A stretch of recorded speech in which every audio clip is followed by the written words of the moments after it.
Welcome back to this week's episode of The County Seat.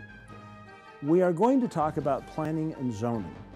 These are the people that come up with the master plans of how the county and all of its residents are going to live and work together with an eye on the future. Some people refer to it as the crystal ball function of the county government.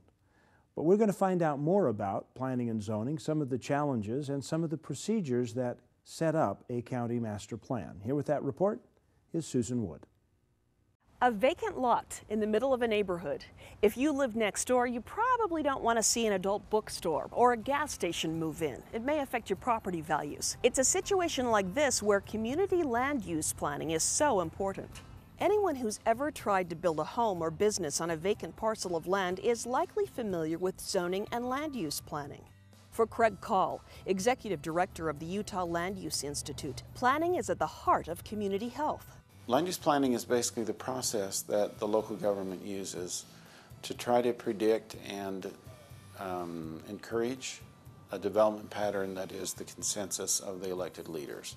It includes a list of uses that are allowed and uses that are not allowed, and it tries to manage the development of property and make sure that values are preserved and uses are predictable. When done well, it will raise the value of all property. Industrial property will be worth more because it doesn't have to compete with residential property next door for noise issues or things that make residents unhappy. And residential properties are worth more because they're near other residential properties and people can enjoy the quiet and peace of a residential neighborhood. It's been 85 years since the U.S. Supreme Court ratified zoning for developing communities. These land use plans provide for things like health, general welfare, safety, and transportation. When a new community is developed, leaders and citizens come together to decide how they want the new area zoned, keeping some parcels for residential, others commercial, and some industrial. It all sounds pretty simple, but as communities evolve, so do their land use issues. The biggest problem is, number one, keeping up with the changing economy, because things just change too fast. And this is a little bit cumbersome because it's political and they have to build a consensus, or even the county staff and the elected officials have to get on the same page and decide what they want to do. And while they're talking, the world keeps moving. And right now we have foreclosed properties, we have vacant homes owned by the banks, we have a real problem with builders not being able to generate the kind of sales they're interested in. At the same time, we have population growth. We have more than one family living together in a house, sometimes intergenerational, where the kids move in with mom and pop again. And some residents don't like the zoning game at all. As a property owner, you have the right to do what you want with that property. But in cases where land use plans contradict an owner's design, conflicts can arise. I really haven't ever talked to someone who said we shouldn't have some kind of land use control.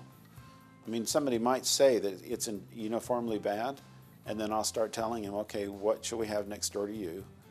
And they'll say, well, I don't want a sexually oriented business, or I don't want a railway depot, the definition of somebody who really believes in property rights is someone not who wants to do anything they want on their property, but who's willing to let the neighbor do anything he wants on his property.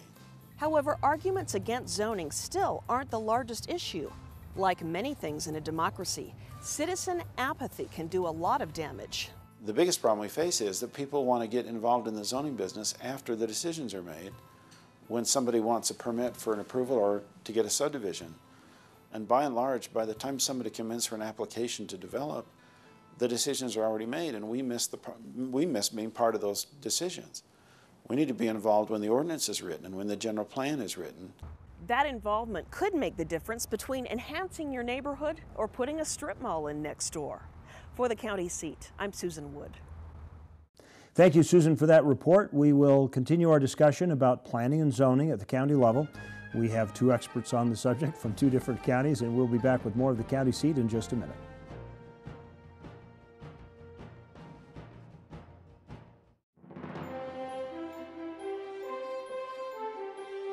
Imagine a place where the world's largest concentration of scenic attractions can be found, where radiant cliffs of 2 national parks and 3 state parks tower to kiss the azure sky. Come and visit any one of the many memorable sites and events that Bryce Canyon Country, Garfield County, Utah has to offer. Drive along National Scenic Byway 143 and All-American Road Highway 12 and experience the ultimate adventure.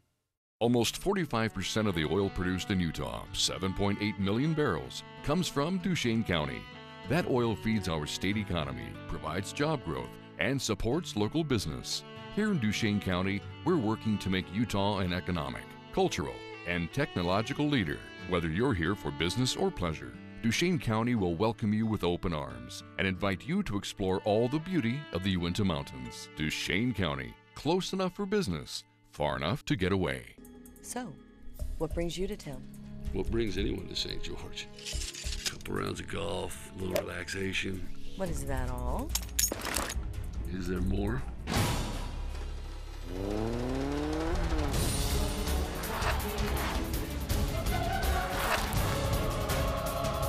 In a retirement community? Should have stuck with the back nine.